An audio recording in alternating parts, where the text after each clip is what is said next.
ನಮಸ್ಕಾರ. ನುಡಿ ಬೆಳಕು ವಾಸುದೇವ ನಾಡಿಗ್ ಅವರ ಪ್ರಜಾವಾಣಿಯ ಅಂಕಣ ಬರಹ ಹೊಳಪಿನ ಬಲೆಗೆ ಸಿಕ್ಕು. ಆ ಮನಃಶಾಸ್ತ್ರಜ್ಞ ಒಂದು ಅದ್ಭುತವಾದ ಪ್ರಯೋಗಕ್ಕೆ ಕೂತ.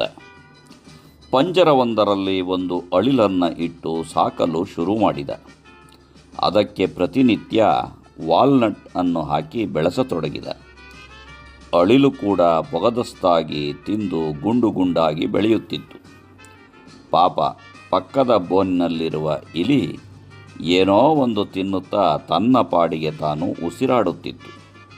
ಅಳಿಲಿಗೋ ಶಕ್ತಿವರ್ಧಕ ವಾಲ್ನಟ್ ನಿತ್ಯ.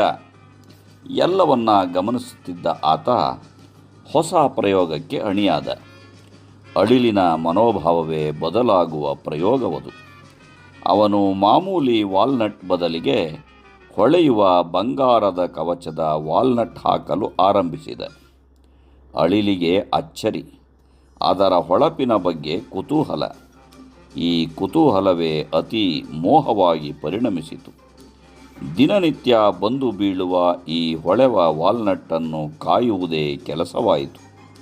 ಉಳಿದ ಸಹಜವಾದ ತಿನಿಸಾಗಿದ್ದ ವಾಲ್ನಟ್ ಕಡೆ ಗಮನವೇ ಇಲ್ಲ. ತಾನು ತಿನ್ನದೆ ಪಕ್ಕದ ಇಲಿ ಬೋನಿಗೆ ಎಸೆಯುತ್ತಿತ್ತು. ಇಲಿ ಖುಷಿಯಿಂದ ಮೆಲ್ಲುತ್ತಿದ್ದರೆ ಈ ಅಳಿಲು ಹೊಳೆವ ವಾಲ್ನಟ್ಟನ್ನು ಕಾಯುತ್ತಾ ಮೋಹದಿಂದ ಇದ್ದ ಬದ್ದ ವಾಲ್ನಟ್ಟನ್ನು ಇಲಿಗೆ ಎಸೆಯುತ್ತಿತ್ತು. ತಾನು ತನ್ನ ಸುತ್ತ ನಿತ್ಯ ಬಂದು ಬೀಳುತ್ತಿದ್ದ ಹೊಳೆವ ವಾಲ್ನಟ್ಟನ್ನು ಹಾಸಿ ಹೊದೆದು ಕಾಯುತ್ತಾ ಊಟ ಬಿಟ್ಟು ಕೃಶವಾಯಿತು. ಇದನ್ನೇ ಸೈಕಾಲಜಿಯಲ್ಲಿ ಶೈನಿಂಗ್ ಟ್ರಾಪ್ ಎನ್ನಲಾಗಿದೆ. ಹೊಳಪುಗಳಿಗೆ ಬಲಿಯಾಗುವ ಮನೋಭಾವ. ನಮ್ಮ ಬಾಳು ಹೀಗೆ ಅಲ್ಲವೇ? ಮಾರುಕಟ್ಟೆಯ ಹೊಳಪುಗಳಿಗೆ ಆಕರ್ಷಿತರಾಗಿ ಅದರ ದಾಸರಾಗಿ ನಿಜ ಜೀವನದಿಂದ ವಂಚಿತರಾಗಿ ಬಾಳಿನ ಮೂಲ ಅರ್ಥವನ್ನು ತಿಳಿಯದೆ ಮರೆಯಾಗಿ ಹೋಗಿಬಿಡುತ್ತೇವೆ.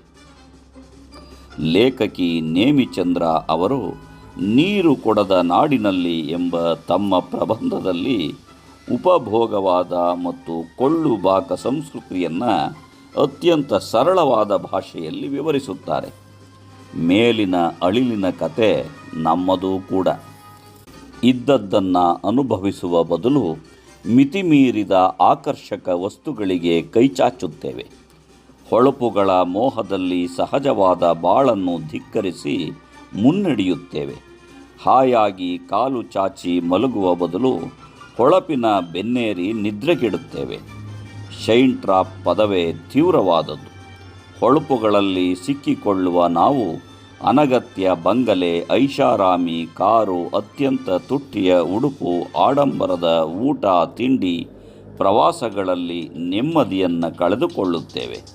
ಇದ್ದವರ ಪಾಡು ಬೇರೆ, ಅದು ಬಸವಣ್ಣನ ಉಳ್ಳವರ ಶಿವಾಲಯದ ಪರಿ.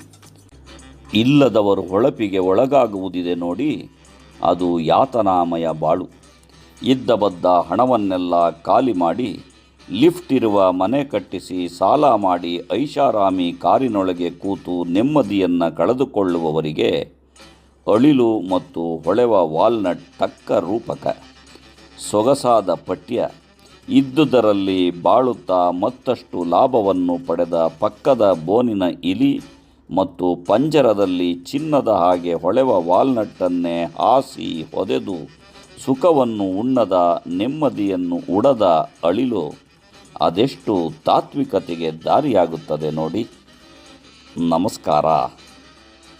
ಧನ್ಯವಾದಗಳು.